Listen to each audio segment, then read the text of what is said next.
Hello, hello, my magical friends. Another podcast episode from Witchful Ways. Thanks for joining me. And today we are on day 6 of our 7 days of self-care.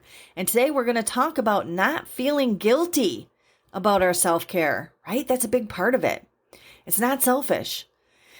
Yesterday we touched on the fact that a lot of people feel guilty about spending time and money on self-care. We talked about how you don't have to spend money. There are a lot of complex reasons for that within our society that we feel guilty about spending time and money on ourselves. Despite what anyone else may say, you deserve to focus on your own needs. As I stated previously, it's good for those you love when you take care of yourself because you can care for them better. You can give more of yourself. So I have to emphasize that you shouldn't feel guilty for practicing self-care, and I encourage you to do so in every area of your life.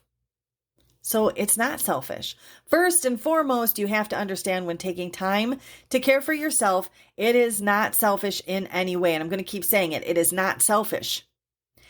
For a lot of us, it's hard to get past the mindset that the needs of others are more important than our own.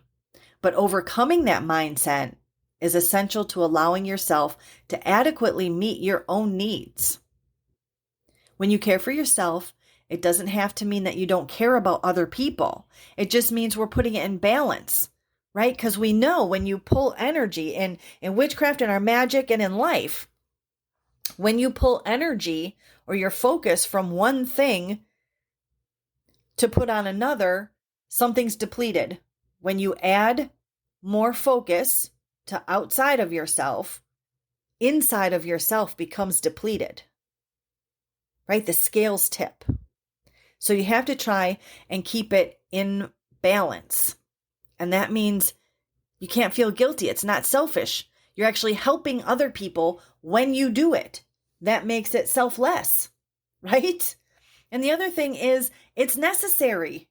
Self-care isn't a luxury. It's a necessity. If you think about like on the airplane, if you're going to crash, I mean, I've never been on an airplane that's going to crash, but in the movies, if you're going to crash, the mask comes down, right? And you have to ensure that you can breathe before you can help those around you. They tell you to put your mask on first before you put your loved ones or anyone else's mask on, because you have to ensure that you can do it for those that are around you. If you're tired, if you're run down and you're overwhelmed and you're stressed all the time, you absolutely cannot give your best self to other people. That means they're suffering from it. Right? You cannot offer yourself the very best. You can't offer yourself the very best to yourself or of yourself if you're not taking care of yourself. So it's a necessity. So remember that self-care is not selfish in any way. It actually sets a good example, right? If you're a parent, investing in self-care is not only good for you, but it helps your kids because you won't, you can handle them a little bit better if you're okay, but it sets a good example for your kids. So even if you don't have kids, taking the time to care for yourself might be inspiring or motivational to somebody else that's around you. In order for a stigma to end, that self-care is indulgent, right, rather than necessity, in order for a stigma to end, it has to be normalized. And when more of us let the world around us know why self-care matters, then they may begin to change their minds about the concept as well. Right? A whole new shift happens. And lastly, it demands respect. It sets a precedent for how you expect others to treat you. When you demonstrate that you value yourself and that you find self-worth investing time in yourself, they're going to respond to you that same way. So that means learning to say no and setting boundaries is actually good for your relationships. Right? It teaches others how to expect to be treated, and it makes it clear that you see yourself as a priority. And there is absolutely no reason to feel guilty about that. Boundaries are a part of self-care. They're healthy, they're normal, and they're absolutely necessary. So that brings us, very short episode today, Day 6 journal.